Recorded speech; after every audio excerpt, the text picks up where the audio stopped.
You know, I've seen a lot of things on anxiety and about anxiety and how anxiety works and what is anxiety, but I don't see that as much about what to do about it. So this video is about what to do about it. Some things over 32 years that I've been working on, because I have to work with anxiety almost every day at some level. So these are easy things, simple things that you can do, and you can try one of them to calm it down.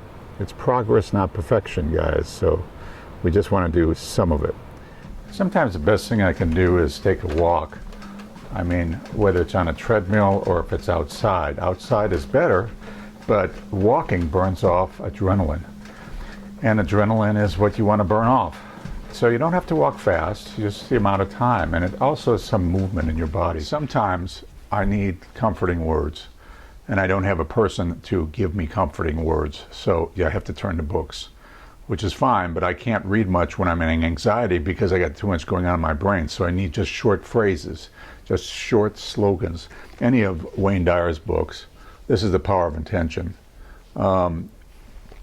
Great stuff. The book that helps me the most that I turn to is The Language of Letting Go by Melody Beattie. The Language of Letting Go. I mean, you can turn to any page. It's one of those books where you turn to any page and you get something that you say, oh yeah, I didn't realize that. Oh yeah, I forgot. Because you got to remember how to calm down. It's a big, thick book, but it's short little phrases in there, short little affirmations, and that is, you can't afford the luxury of a negative thought. You know, you can look up any of these and more, and you know, it's a go-to for anxiety. Go-to, that's what I do.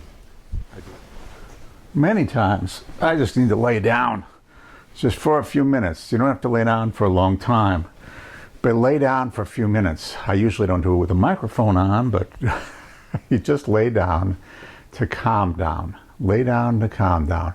And when you lay down, I recommend this. I know this is weird, but I recommend this diaphragmatic breathing. So you breathe like this. You breathe in 1, 2, 3 with your stomach, and then out 1, 2, 3, 4, and then in 1, 2, 3, and then out 1, 2, 3, 4. It's diaphragmatic breathing. And if you can say, I am peace, while you go in. I know it's silly, but it's not silly when you're in anxiety. I am peace.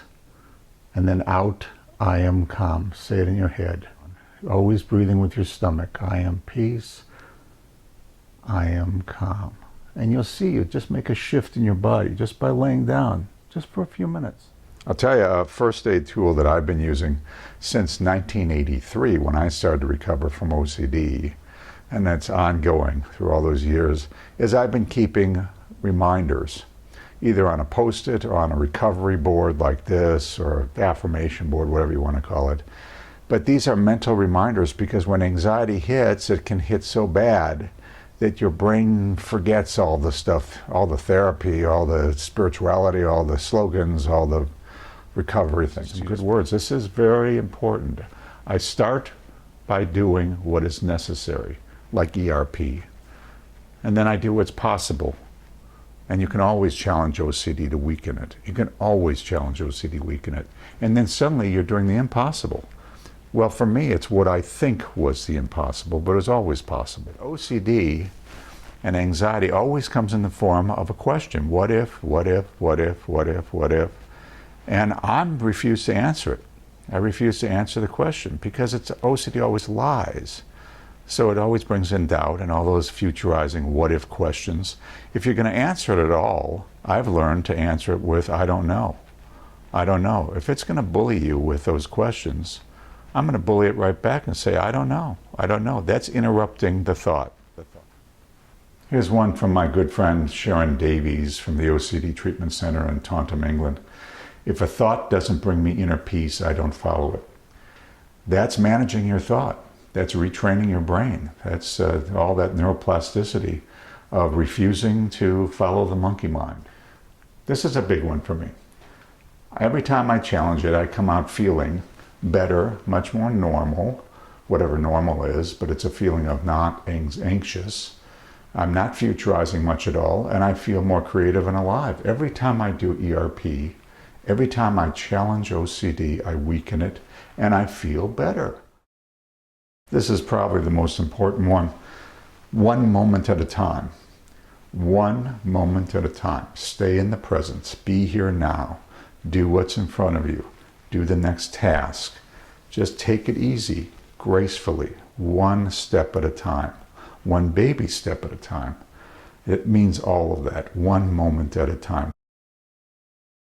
So here's the thing, if you're anxious, one thing to do, if you can play an instrument, guitar, piano, whatever, get to it and start playing. And the music and the action itself will change the neurochemistry in your brain for the better, will calm you down. If you can't play an instrument, listen to music.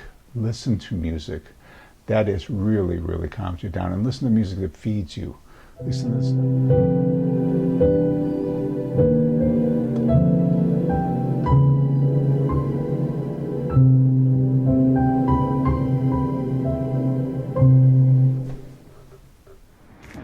You know, sometimes the best thing to do is just to move, is just to try to get out in fresh air. Fresh air can really help calm things down. Just oxygenate yourself. And nothing changes if nothing changes. So you got to move, change of environment.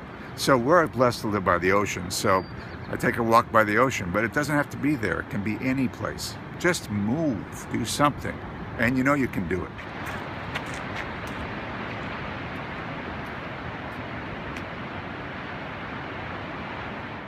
You can always do this. Go to your iPad, go to your smartphone, iPhone, go to your computer, get onto a Facebook support group page, one of these private support groups pages, or anxiety support group pages, and help someone.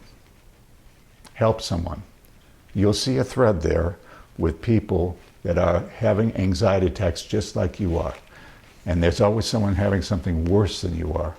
And even if you just tell them, I relate, I know what you're going through, and I'm with you. They don't feel alone, you don't feel alone, and suddenly you're connected and you're helping, you're doing something. You know what helping is? It's called recovery. That's a recovery tool, a huge recovery tool. You know the most important thing to remember in all of this? I mean, really, the thing that I have to remember the most is that when you have an anxiety attack, even if you do none of what I just said, and you just sit with it, and you just feel it, it will calm down on its own. It's going to calm down on its own. It is going to pass. So it's not going to last forever. I have to remind myself all the time that it's not going to last forever. It's not going to continue on. It's not going to get worse. It will spike, and then it will calm down by itself. Always, always. So that's some comfort there for myself. But I have to remember it. I have to remember it, because when I'm in the midst of it, I think it's going to last forever. But it doesn't. It doesn't. Hope this helps. Hope this helps. Okay, we'll see you next time.